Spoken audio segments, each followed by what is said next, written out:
सही कहा है किसी ने, जिस इंसान के पास संतोष नहीं वह जिंदगी में कभी भी खुश नहीं रह सकता। उसके अंदर हमेशा बेचैनी रहती है। उसको कितना भी दे दो, उसका मन कभी भी खुश नहीं हो सकता। दोस्तों, एक समय की बात है, एक गांव में एक लड़की रहती थी। वह लड़की सुंदर नहीं थी और उसका कोई भी नहीं था। वह अकेले ही रहा करती थी। वह खुद ही मेहनत करती और अपने लिए 2 वक्त की रोटी का प्रबंध किया करती। यूं तो उसे 2 वक्त की रोटी मिल ही जाया करती थी, लेकिन फिर भी वह अपने आप से खुश नहीं थी। उसे दुनिया में सभी लोग सुखी नजर आते थे, सभी लोग खुशहाल नजर आते थे। उनका जीवन देखकर वह खुद को कोसा करती, खुद को तरह तरह की बातें कहती। वह कहती थी, हे ईश्वर, आपने सभी को खुशहाल बनाया है, सभी को सुख दिया है, सभी को सुंदर बनाया है, तो मुझे क्यों नहीं? आखिर मैंने किया क्या था? आखिर मेरी गलती क्या थी? मैं जानती हूं आप मुझसे कोई बदला ले रहे हैं। इसी प्रकार एक दिन वह अपने आप से नाराज होकर, निराश होकर एक पेड़ के नीचे बैठी हुई थी और रो रही थी। तभी वहां से एक बौद्ध भिक्षु भिक्षाटन करके गुजर रहे थे। उन्होंने जब उस लड़की को रोते हुए देखा तो वह उसके पास गए और उन्होंने उस लड़की से कहा, पुत्री, क्या बात है, तुम क्यों रो रही हो? इसका जवाब देते हुए वह लड़की उन बौद्ध भिक्षु से कहती है, हे गुरुवर, मुझे कोई प्यार नहीं करता, मुझे कोई पसंद नहीं करता, क्योंकि मैं काली हूं, मैं सुंदर नहीं हूं और मेरे रंग को लेकर लोग मेरा मजाक बनाते हैं। मेरा कोई नहीं, मेरे पास तो धन भी नहीं है। इस दुनिया में हर कोई सुखी है, हर किसी के पास सब कुछ है, हर कोई अपना जीवन खुशहाली से जी रहा है, सभी के पास सब कुछ है, तो मेरे पास क्यों नहीं? आखिर मैंने क्या किया था? आखिर इसमें मेरा क्या कसूर है? क्या मुझे सुखी होने का हक नहीं? क्या मुझे अपना जीवन खुशहाली से जीने का हक नहीं? उन बौद्ध भिक्षु ने उस लड़की की सारी बातें ध्यानपूर्वक सुनी और उसके बाद वह उस लड़की से कहते हैं, पुत्री, अगर तुम मुझे उस व्यक्ति से मिलवा दो जो अपने जीवन में सुखी हो, तो मैं तुम्हें एक ऐसी चीज दूंगा जिससे तुम सुंदर और सुखी दोनों बन जाओगी। उन बौद्ध भिक्षु के मुख से यह सुनकर वह लड़की बहुत प्रसन्न हुई और तुरंत ही उन बौद्ध भिक्षु से कहती है, हे गुरुवर, क्या सचमुच ऐसा हो सकता है? इस पर वो बौद्ध भिक्षु उस लड़की से कहते हैं, हाँ, यह अवश्य ही हो सकता है।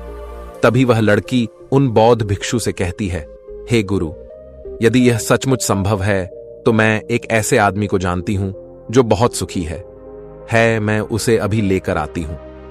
आप मेरा यहीं पर इंतजार करना। इस पर वह बौद्ध भिक्षु उस लड़की से कहते हैं, हाँ पुत्री, जब तक तुम वापस नहीं लौटती मैं तुम्हारा यहीं पर इंतजार करूंगा। इतना कहकर वह लड़की वहां से भागी भागी अपने मालिक के पास पहुंची, जो कि एक किसान था। उसने किसान से कहा, मालिक, आप मेरे साथ चलिए, मुझे एक बौद्ध भिक्षु मिले हैं जिन्हें मैं आपसे मिलवाना चाहती हूं। उन्होंने कहा है कि अगर मैं एक ऐसे सुखी व्यक्ति को उनके पास ले जाऊंगी तो वह मुझे सुंदर और सुखी दोनों बना देंगे।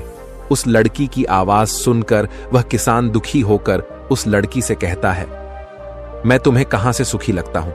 इस पर वह लड़की उस किसान से कहती है, मालिक, आपके पास तो सब कुछ है, आपके पास तो घर है, अच्छा खाने के लिए है, रहने के लिए अच्छा मकान है, आपका अपना परिवार है, और तो और आपके पास धन भी है, तो आप दुखी कैसे हो सकते हो? इस पर वह किसान जवाब देते हुए कहता है, अरे मूर्ख, मेरी फसल अच्छी नहीं हो रही, इसीलिए उसके दाम भी अच्छे नहीं मिल रहे और राजा को लगान भी देनी है।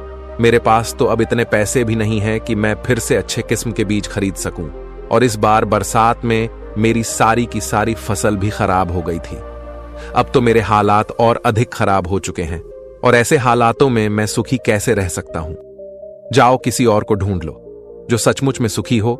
इस पर वह लड़की अपने मालिक से कहती है, मालिक, तो आप ही बताइए, आपके हिसाब से कौन सबसे ज्यादा सुखी है जिसे मैं अपने साथ ले जा सकूं?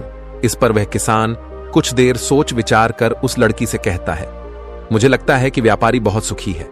उन्हें ना तो फसल उगाने की चिंता है और ना ही फसलों की देखरेख करने की।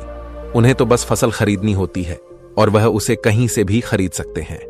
और तो और वे अन्य चीजों का भी व्यापार करते हैं जिनका मौसम से कोई लेना देना नहीं होता, और वे लोग हमसे कहीं ज्यादा अधिक धन भी कमाते हैं। लोग उनका आदर सम्मान भी करते हैं। मुझे तो लगता है कि वही सबसे सुखी हैं। तुम उन्हीं के पास जाओ। वह लड़की अपने मालिक की बात सुनकर वहां से भागी भागी एक व्यापारी के पास जा पहुंची और उस व्यापारी से कहती है, मालिक, आप मेरे साथ चलिए, मुझे एक भिक्षु मिले हैं जिन्हें मैं आपसे मिलवाना चाहती हूं। उन्होंने कहा है कि किसी ऐसे सुखी व्यक्ति को ले आओ जो सचमुच सुखी हो, और उसके बाद वह मुझे एक ऐसी चीज देंगे जिससे मैं सुंदर और सुखी दोनों हो जाऊंगी। उस लड़की की बात सुनकर वह व्यापारी दुख भरे शब्दों में उस लड़की से कहता है, अरे हमारे जीवन में कहां सुख है, चारों ओर से तो हमें दुख ने ही घेर रखा है। चोर लुटेरे हमें सबका ध्यान रखना पड़ता है। व्यापार में अभी बहुत घाटा भी चल रहा है, और तो और राजा हमसे अतिरिक्त कर्ज भी वसूल रहे हैं, जिससे अब व्यापार करने में बहुत दिक्कत आने लगी है। हमें सुरक्षा भी नहीं मिल पा रही। जीवन पर हमेशा कोई ना कोई संकट मंडराता ही रहता है। मुझे तो ऐसा लगता है कि मुझसे दुखी इस दुनिया में और कोई नहीं। इस पर वह लड़की उस व्यापारी से कहती है, परंतु मालिक, आपके पास तो इतना धन है, आपके पास इतनी जमीन जायदाद है, आपके पास इतना अन्न है, रहने के लिए इतना बड़ा मकान और खाने पीने के लिए हर प्रकार की सुविधाएं हैं, इसके बाद भी आप दुखी हैं। यह बहुत अजीब सी बात है। मुझे तो लगता था कि आप बहुत सुखी होंगे। खैर, कोई बात नहीं। कृपया करके मुझे कोई ऐसा व्यक्ति बताइए जो आपके हिसाब से बहुत सुखी हो, जिसे मैं उन बौद्ध भिक्षु के पास ले जा सकूं। इस पर वह व्यापारी कुछ देर सोच विचार कर उस लड़की से कहता है, मुझे लगता है कि राज्य के अधिकारी बहुत सुखी हैं। वह सीधा राजा से संबंध रखते हैं, उनके पास अधिकार है और वह धनवान भी है। वह चोर लुटेरे और डकैतों से भी नहीं डरते, और वही लोग हमसे धन भी वसूलते हैं, और हमें उनके सामने उनके आदर में झुकना ही पड़ता है, और सभी लोग उनका बहुत मान सम्मान भी करते हैं। मुझे नहीं लगता कि उनके जीवन में कोई भी दुख होगा, और मुझे लगता है कि वही सबसे सुखी है। काश मैं भी राजा का एक अधिकारी होता तो मैं भी अपना जीवन आराम से बिता रहा होता। इस पर वह लड़की उस व्यापारी से कहती है, मालिक, क्या आप किसी अधिकारी को जानते हैं? क्या आप मुझे उनसे मिलवा सकते हैं? मैं उन्हें अपने साथ ले जाऊंगी। अगर वह सबसे सुखी हुए तो इसके बाद मुझे वो बौद्ध भिक्षुक कुछ ऐसी चीज मुझे देंगे जिससे मैं भी सुंदर और सुखी हो जाऊंगी। बताइए ना, आप मुझे किसी अधिकारी से मिलवा सकते हैं। मैं आपकी बहुत आभारी रहूंगी। व्यापारी को उस लड़की पर दया आ गई। उसने उस लड़की को एक अधिकारी से मिलवा ही दिया, जिनसे वह व्यापारी जानता था। लड़की ने अधिकारी से मिलने के बाद उस अधिकारी से कहा, मालिक, आप मेरे साथ चलिए। मुझे एक भिक्षुक मिले हैं जिन्हें मैं आपसे मिलवा चाहती हूं। उन्होंने मुझसे कहा है कि अगर मैं एक सुखी व्यक्ति को उनसे मिलवा दूंगी तो वह मुझे एक ऐसी चीज देंगे जिससे मैं सुंदर और सुखी दोनों हो जाऊंगी। इस पर वह अधिकारी उस लड़की से कहता है, तुम्हें किसने कह दिया कि मैं सुखी हूं? अरे मेरे जैसा दुखी व्यक्ति तो इस दुनिया में और कोई नहीं होगा। तुम्हें नहीं पता, लेकिन हम पर कितना दबाव होता है, हमारे ऊपर कितनी जिम्मेदारियां होती हैं। हमें हर एक आदेश को पूरा करना होता है, और वह आदेश भी इतनी आसानी से पूरे नहीं होते। उनके लिए हमें कितनी मुश्किलें उठानी पड़ती हैं, कितनी दिक्कतों का सामना करना पड़ता है। राजा कुछ भी आदेश पारित कर देते हैं और उसे हमें लागू करना पड़ता है। जनता का गुस्सा और तरह तरह की मुश्किलें, सभी परिणाम हमें ही झेलने पड़ते हैं। और तुम्हें लगता है कि मैं सुखी हूं? ऐसा कुछ भी नहीं है। अगर वह भिक्षुक तुम्हें सुखी कर दे तो तुम उसे मुझे भी मिलवाना। मैं भी तो सुखी होना चाहता हूं। मुझे भी अपना जीवन खुशहाली से बिताना है। भला अधिकारी बनकर मुझे क्या मिला? रोज रोज की तरह तरह की तनाव। इस पर वह लड़की आश्चर्य से उस अधिकारी से कहती है, मालिक, जहां तक मैं सोचती थी कि आप सबसे सुखी हैं, लेकिन आप भी सुखी नहीं लग रहे। परंतु आपको क्या लगता है, इस दुनिया में कोई ऐसा व्यक्ति है जो सबसे सुखी होगा? क्या आप मुझे बता सकते हैं? मैं आपकी बहुत बहुत आभारी रहूंगी। उस लड़की की सारी बातें सुनने के बाद उस अधिकारी को उस लड़की पर दया आ गई। उस अधिकारी ने उस लड़की से कहा, देखो, मुझे तो ऐसा लगता है कि इस पूरे राज्य में केवल एकमात्र व्यक्ति ही सुखी है, और वह है इस राज्य का राजा। मुझे तो केवल वही सुखी लगते हैं। उन्हें किसी की सुननी नहीं पड़ती। वो नियम बनाते हैं, आदेश देते हैं, सुरक्षा से घिरे रहते हैं, और सब उनके सामने झुकते भी हैं। ना उन्हें धन की कमी है और ना जमीन जायदाद की। सारी धरती को उन्होंने जीत लिया है। वह सबके मालिक है, और सबसे उच्च वही है जो एकमात्र सुखी व्यक्ति है। काश मैं भी किसी राजा के घर पर जन्मा होता तो आज मैं भी बहुत सुखी होता। उस अधिकारी की यह सारी बातें सुनकर वह लड़की उस अधिकारी से कहती है, मालिक, आपसे एक विनती है। क्या आप मुझे एक बार राजा से मिलवा सकते हैं? कृपया कीजिए, आपका बहुत एहसान होगा। बस एक बार राजा से मिलना है। मैं उनसे कुछ पूछना चाहती हूं। लड़की का चेहरा देखकर अधिकारी को लड़की पर दया आ गई। उसने कहा, चलो ठीक है, मैं अभी राज दरबार ही जा रहा हूं। एक काम करो, तुम भी मेरे साथ ही चलो और वहां पर राजा से जो भी पूछना है तुम पूछ लेना। इतना कहकर वह अधिकारी उस लड़की को राज दरबार ले गया। राज दरबार में पहुंचने के बाद अधिकारी की विनती करने पर राजा उस लड़की की बात सुनने के लिए तैयार हो गए और उस लड़की को राज दरबार में बुलाया गया। राजा ने उस लड़की से कहा, बेटी, तुम अपनी बात निडर होकर कहो, तुम्हें क्या कहना है? तुम मुझसे क्या पूछने आई हो? इस पर वह लड़की थोड़ा घबराते हुए, थोड़ा डरते हुए राजा से कहती है, हे राजन, मैं एक संपूर्ण सुखी व्यक्ति को ढूंढ रही हूं। मुझे एक भिक्षुक मिले हैं और उन्होंने मुझसे कहा है कि यदि तुम कोई ऐसा सुखी व्यक्ति मुझसे मिलवा दो तो मैं तुम्हें एक ऐसी चीज दूंगा जिससे तुम सुंदर और सुखी दोनों हो जाओगी। काफी लोगों से मिलने के बाद मुझे यह पता चला कि आप ही हैं जो इस दुनिया में एकमात्र सुखी व्यक्ति हैं।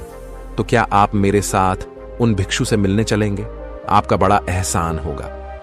राजा उस लड़की की बात ध्यानपूर्वक सुनता है और उसके बाद जोर जोर से हंसने लगता है और उस लड़की से कहता है, अच्छा, सबकी तरह तुम्हें भी लगता है कि मैं इस दुनिया का सबसे सुखी व्यक्ति हूं, लेकिन यदि कोई मुझसे पूछे कि इस दुनिया में सबसे दुखी व्यक्ति कौन है तो वह मैं ही हूं।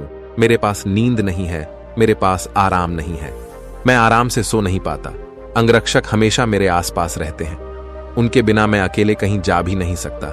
जरा से आहट होती है तो नींद टूट जाती है। डर हमेशा लगा रहता है क्योंकि मेरे दुश्मन मेरे घर में ही रहते हैं, जिनका मुझे पता तक नहीं कौन कब और कहां से मुझ पर वार कर दे, कोई नहीं कह सकता। यहां बैठे सभी लोग मेरे दुश्मन ही तो हैं, वे सभी मेरे शत्रु हैं। यहां पर बैठा हर एक व्यक्ति मेरे राज दरबार का ही है, किंतु मुझे सब पर शक करना पड़ता है। हर एक सांस मुझे भारी मालूम पड़ती है। इतने बड़े राज्य की जिम्मेदारी उठाना इतना आसान नहीं। तुम्हें लगता होगा कि राजा के पास तो सभी ऐशो आराम है, धन है, दौलत है, जमीन जायदाद है, उनके पास किसी चीज की कोई कमी नहीं है और इस हिसाब से तो उन्हें सुखी होना ही चाहिए। किंतु मैं तुम्हें बता दूं कि यह सब सुख नहीं देते। इस पर वह लड़की राजा से कहती है, हे राजन, क्षमा कीजिएगा, परंतु यदि सुख धन दौलत नहीं देती, राज्य नहीं देता, जमीन जायदाद नहीं देती, ऐशो आराम नहीं देता, तो क्या हुआ? कम से कम सुंदरता तो सुख देती है। इस पर वह राजा एक बार फिर मुस्कुराते हुए उस लड़की से कहता है, पुत्री, सुंदरता जो मैंने देखी है, जो लोग शक्ल से सुंदर होते हैं उनके मन सुंदर नहीं होते। वे लोग तो एक मुखौटा लगाए घूमते रहते हैं। वे दूसरों को दिखाते हैं कि मैं कितना सुंदर हूं, लेकिन समय सबकी सुंदरता छीन लेता है। एकमात्र सुंदरता मन में ही रहती है और जिसका मन सुंदर है वह हमेशा ही सुंदर रहता है। इस पर वह लड़की राजा से कहती है, हे महाराज, तो आप ही बताइए कि आपके हिसाब से इस दुनिया में सबसे सुंदर और सुखी कौन है? इस पर वह राजा लड़की से कहता है, पुत्री, मेरे हिसाब से तो एक गरीब व्यक्ति जो 2 वक्त की रोटी का प्रबंध कर सके, बस इतना ही, जो किसी तंत्र, बिना किसी बंदिशों के, बिना किसी भी दिशा में घूम सके, उसे कुछ भी छीन जाने का डर ना हो, कुछ भी लुट जाने का खौफ ना हो, जिसे रात को अच्छी नींद आती हो। मुझसे पूछोगी तो सबसे ज्यादा सुखी वही होगा और इस हिसाब से मैं तुम्हें देखता हूं कि तुम सबसे सुखी हो। तुम्हारे पास नींद है, अच्छा मन है, चारों दिशाएं हैं और कोई डर नहीं, कोई साजिश नहीं, कोई षड्यंत्र नहीं, बस जीवन है, खुला जीवन। मेरे हिसाब से तुम ही सबसे सुखी हो। राजा की यह सारी बातें सुनकर एक पल के लिए वह लड़की सोच में पड़ गई और तभी उसे इस बात का एहसास भी हो गया कि वाकई में वह एकमात्र सुखी है, वही सुंदर है। और अब वह जो थी, जैसी भी थी, उसे खुद के होने पर गर्व होने लगा। वह पूरे दिन यहां वहां भटकते हुए आखिरकार थक हार कर, लेकिन संपूर्ण सुख लिए, वह चेहरे पर मुस्कान लिए, प्रकृति से बातें करते हुए वह उन बौद्ध भिक्षु के पास वापस लौटी और उसने उन बौद्ध भिक्षु से कहा, हे गुरुवर, मैं यहां से गई थी तो मुझे लग रहा था कि मैं ही सबसे दुखी हूं और मैं ही सबसे बदसूरत हूं, लेकिन यहां से जाने के बाद जैसे जैसे मैं लोगों से मिलती गई, मुझे यह एहसास होने लगा कि इस दुनिया में सबसे सुखी व्यक्ति तो मैं ही हूं। हां, यह बात और है, मैं किसी सुखी व्यक्ति को आपके पास ला ना सकी, क्योंकि मुझे लगता था कि मुझे छोड़कर सब सुखी है, लेकिन बात तो कुछ उल्टी ही हो गई। यहां तो मुझे छोड़कर सभी दुखी हैं। सभी को किसी ना किसी चीज का डर है, कुछ ना कुछ खो जाने का डर है, कुछ ना पाने का डर, खुल के ना जी पाने का डर। इस हिसाब से तो मेरे पास सब कुछ है। मैं खुशी से झूम सकती हूँ, गा सकती हूँ, जहां मन करे वहां जा सकती हूँ, और 2 वक्त की रोटी का इंतजाम करने के लिए मेरे पास ये हाथ और पैर भी है। मुझे किसी चीज का कोई गम नहीं। मेरे पास ऐसा कुछ नहीं जिसके खोने का डर मुझे सताए। इस पर वह बौद्ध भिक्षुक उस लड़की से कहते हैं, पुत्री, आखिरकार तुम्हें वह सुंदरता और सुख मिल ही गया। अब से तुम सुंदर और सुखी हो। यह कहकर वह बौद्ध भिक्षुक वापस अपने आश्रम लौट गए, और वह लड़की भी अब जान चुकी थी कि वही सबसे सुंदर और सुखी है। अब उसे किसी बात का कोई गम नहीं था। वह कभी अपने आप को अब कोसा नहीं करती थी, बल्कि वह अपने आप में हमेशा खुश रहती थी, हमेशा मस्त रहती थी। दोस्तों, हमें भी ऐसा ही लगता है कि हमारे पास कुछ नहीं और सामने वाले के पास सब कुछ है। वह कितना सुखी है, उसके पास हर चीज है, हर ऐशु आराम है, हर सुविधाएं हैं। किंतु ऐसा है नहीं। ये केवल आपके देखने का नजरिया है। असली सुख तो आपके पास ही है, और वह है संतुष्टि। यदि आप अपने आप से संतुष्ट है, आपके पास जो कुछ भी है उसमें यदि आप खुश हैं, तो आपको कोई भी गम डरा नहीं सकता, आपको कोई भी दुख परेशान नहीं कर सकता। किंतु हमारी सबसे बड़ी तकलीफ यही है कि हम खुद को नहीं बल्कि दूसरों को ज्यादा देखते हैं। दूसरों से हम ज्यादा प्रेरित होते हैं, और उनकी खुशी देखकर हमारे भीतर ईर्ष्या का भाव उत्पन्न होने लगता है। हमें तकलीफ होती है कि उनके पास इतना सुख कैसे है, और हम इतने दुखी क्यों हैं? क्योंकि हम केवल उनकी तरफ ही नजर गड़ाए हुए हैं। हमने तो अपने पास देखा ही नहीं कि हमारे पास क्या है। हम उस पर कभी ध्यान नहीं देते, बल्कि हम तो हमेशा इस पर ध्यान देते हैं कि हमारे पास क्या नहीं है। और यही नजरिया आपको दुख और तकलीफों की ओर ले जाता है। आप चाहकर भी सुखी नहीं रह पाते, क्योंकि आपने अपना नजरिया क्या नहीं पर गड़ा रखा है। वहीं पर यदि आप इस तरह से सोचे कि मेरे पास बहुत कुछ है, रहने के लिए अच्छा घर है, खाने के लिए अच्छा खाना है, पहनने के लिए अच्छे कपड़े हैं, कम से कम 2 वक्त की रोटी का आपके लिए इंतजाम भी हो जाता है, लेकिन बहुतों के पास तो यह भी नहीं होता, तो क्या आप सुखी नहीं हैं? क्या आपके पास वह सब नहीं है जो उनके पास नहीं? जरा एक पल के लिए सोचकर देखिएगा। इसी के साथ में उम्मीद है कि आपको आज की यह वीडियो जरूर पसंद आई होगी, तो इस वीडियो को लाइक और अपने दोस्तों के साथ शेयर जरूर कीजिएगा, और हमें ऐसे ही सपोर्ट करने के लिए चैनल को सब्सक्राइब और घंटी बटन को जरूर दबा दीजिएगा। तो चलिए मिलते हैं अगली वीडियो में। तब तक के लिए अपना ख्याल रखें। धन्यवाद और नमो बुद्धाय।